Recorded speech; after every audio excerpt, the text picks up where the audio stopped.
Dragon एक राज्य के राजकुमारी पे हमला कर देता है, जिसे रोकने के लिए 7 राजकुमारों का एक समूह आता है। वो सब मिलकर बड़ी बहादुरी से उस ड्रैगन को हरा देते हैं और उस राजकुमारी की जान बचा लेते हैं। मगर जब वो राजकुमारी के पास जाते हैं तो वो देखते हैं कि वो कोई राजकुमारी नहीं है बल्कि एक चुड़ैल है। चुड़ैल को देखकर वो सब उस पे हमला कर देते हैं, लेकिन वो कोई चुड़ैल नहीं होती है बल्कि एक परी होती है, जो 7 राजकुमारों को सबक सिखाने के लिए एक श्राप देती है कि जब तक दुनिया की सबसे खूबसूरत लड़की उन्हें किस नहीं करेगी वो सब बदसूरत बौने बनकर रहेंगे।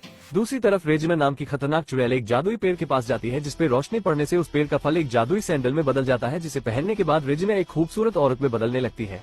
लेकिन उस सैंडल का जादू चुड़ैल पर ज्यादा देर तक काम नहीं करता है और वो वापस से अपने असली रूप में आ जाती है। जिसके बाद रात होते ही एक मोटी लड़की चुपके से महल में घुस जाती है, जो असल में एक राजकुमारी होती है और ये उसी का महल होता है। लेकिन चुड़ैल ने राजकुमारी के पिता को मार दिया है और अब वो राजकुमारी को मारना चाहती है। और तभी राजकुमारी उस जादुई पेड़ से उन जादुई सैंडल को लेकर पहन लेती है, जिससे वो एक मोटी लड़की से एक खूबसूरत लड़की में बदल जाती है। लेकिन तभी वहाँ पर चुड़ैल आ जाती है और उस जादुई सैंडल के लिए उस पर हमला करने लगती है, लेकिन राजकुमारी बच जाती है। इसके बाद राजकुमारी एक जादुई झाड़ू पर बैठकर जैसे तैसे अपनी जान बचाकर वहाँ से भाग निकलती है। राजकुमारी के जाते ही जादुई पेड़ की सारी पत्तियां झड़ जाती है, जिससे चुड़ैल गुस्सा होकर एक जादुई आईने के पास जाती है और जादुई आईने से राजकुमारी का पता पूछती है, लेकिन आईने का नेटवर्क बहुत स्लो होता है और वो राजकुमारी के बारे में कुछ भी नहीं बता पाता।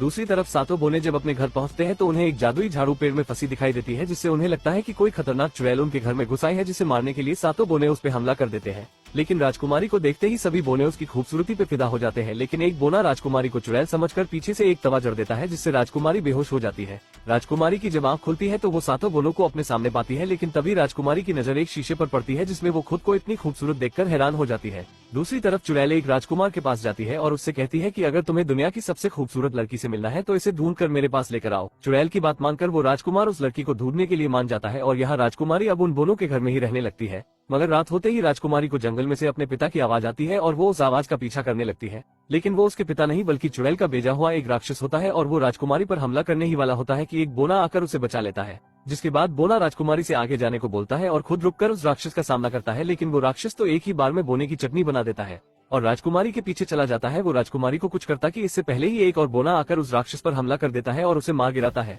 लेकिन इस बीच वो खुद घायल हो जाता है और वो राजकुमारी से कहता है कि अब मेरे जाने का समय आ गया है। तभी वहाँ पर 2 और बोने आ जाते हैं और तब पता चलता है कि ये भूतनी का तो बस नाटक कर रहा था। जिसके बाद सभी बोने राजकुमारी से जंगल में आने का कारण पूछते हैं। तब राजकुमारी बताती है कि मैं अपने पिता को ढूंढ रही हूँ, जिस पर सभी बोने राजकुमारी की मदद करने को मान जाते हैं और सभी शहर में उसके पिता को ढूंढने लगते हैं। लेकिन तभी राजकुमार के भेजे हुए सैनिक राजकुमारी को देख लेते हैं और उसका पीछा करने लगते हैं, जिनसे बचकर वो भागती है, मगर आगे रास्ता खत्म हो जाता है और तब वो अपने सैंडल उतार देती है, जिससे दोबारा वो मोटी लड़की बन जाती है और सैनिक उसे पहचान नहीं पाते। मगर कुछ सैनिक उसके मोटापे का मजाक उड़ाते हैं और उससे उसकी सैंडल भी छीन लेते हैं, जिसे देखकर राजकुमारी अपनी मदद के लिए उन बोनों को बुलाती है, लेकिन बोने उसे पहचान नहीं पाते। तब वो खुद ही उन सैनिकों से मुकाबला करती है, लेकिन सैनिकों की संख्या ज्यादा होने की वजह से वो उसे घेर लेते हैं। लेकिन तभी एक बोना आकर उसे बचा लेता है और उसकी सैंडल भी उसे वापस कर देता है। राजकुमारी दोबारा से जादुई सैंडल को पहन लेती है और फिर सभी अपने घर के लिए रवाना होते हैं। मगर जब सभी घर पहुंचते हैं तो देखते हैं कि राजकुमार अपनी पूरी सेना के साथ उनका इंतजार कर रहा होता है। सभी बोने राजकुमारी को बचाने के लिए अपनी पूरी जी जान से उनका मुकाबला करते हैं, लेकिन राजकुमार की सेना के आगे वो टिक नहीं पाते।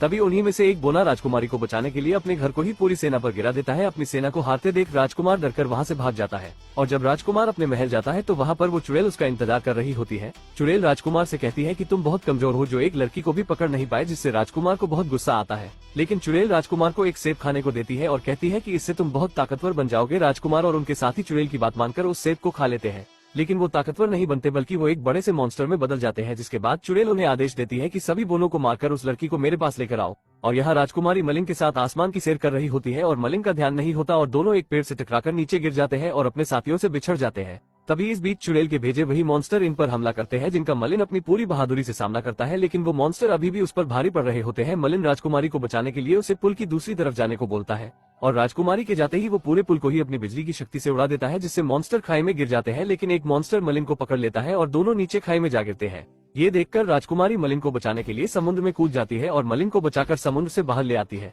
लेकिन इसी बीच उसकी जादुई सैंडल निकल जाती है और उसका असली चेहरा मलिन के सामने आ जाता है। जिसके बाद राजकुमारी मलिन को अपनी पूरी कहानी बता देती है कि कैसे उसे ये जादुई सैंडल मिल गए, जिनसे वो खूबसूरत बन गई। लेकिन मलिन उससे बात नहीं करता और वहाँ से चला जाता है, जिससे राजकुमारी को लगता है कि वो मुझसे नहीं बल्कि उस सुंदर लड़की से प्यार करता है। इसलिए राजकुमारी दोबारा से उन्हीं जूतों को पहन लेती है। तभी मलिन उसके पास आता है और उसे खाने के लिए एक सेब देता है। राजकुमारी इस सेब को खाती कि उससे पहले ही असली मलिन वहाँ आ जाता है। दरअसल ये मलिन नहीं बल्कि वो चुड़ैल होती है जो राजकुमारी को पकड़ने के लिए मलिन के रूप में आई होती है और तभी वो राजकुमारी को पकड़कर अपने साथ ले जाती है। राजकुमारी को बचाने के लिए मलिन भी उसके पीछे पीछे महल में चला जाता है, जहाँ चुड़ैल मलिन को पकड़ लेती है और राजकुमारी से कहती है कि अगर इसकी जान बचानी है तो तुम्हें ये सेब खाना होगा। राजकुमारी उसकी बात मान लेती है और वो सेब खा लेती है, जिससे राजकुमारी का शरीर बदलने लगता है। मलिन जादुई आईने से पूछता है कि राजकुमारी के साथ क्या होगा, तो आईना उसे बताता है कि उसका शरीर धीरे धीरे जादुई पेड़ में बदलता जाएगा और अगर सुबह होने से पहले उसे बचाया नहीं गया तो वो पूरी तरह से एक पेड़ में बदल जाएगी, जिसे सुनकर मलिन को बहुत गुस्सा आता है और वो उस जादुई आईने का मुकाबला करता है। लेकिन आईना बहुत ताकतवर होता है जो उसे फिर से पकड़ लेता है। लेकिन तभी मलिन के सभी दोस्त उसकी मदद के लिए वहां आ जाते हैं और राजकुमारी तक पहुंचने के लिए उसके लिए रास्ता बनाते हैं। मलिन जैसे तैसे राजकुमारी के पास पहुंच जाता है और चुड़ैल को पकड़कर महल के नीचे कूद जाता है और अपनी पूरी ताकत से चुड़ैल पर हमला करता है, जिससे चुड़ैल मारी जाती है। चुड़ैल के मरते ही उसका जादू भी खत्म हो जाता है और सभी पहले जैसे ही हो जाते हैं और राजकुमारी भी ठीक हो जाती है। लेकिन इतने बड़े धमाके के बाद मलिन बच नहीं पाता, जिससे राजकुमारी को बहुत बुरा लगता है और वो मलिन को किस करती है। एक सच्चे प्यार की ताकत से मलिन का श्राप टूट जाता है और मलिन पहले की तरह अपने असली रूप में आ जाता है और इस मूवी की यही पर ही हैप्पी एंडिंग हो जाती है। दोस्तों, अगर वीडियो पसंद आई हो तो वीडियो को एक लाइक जरूर करें और भी ऐसी ही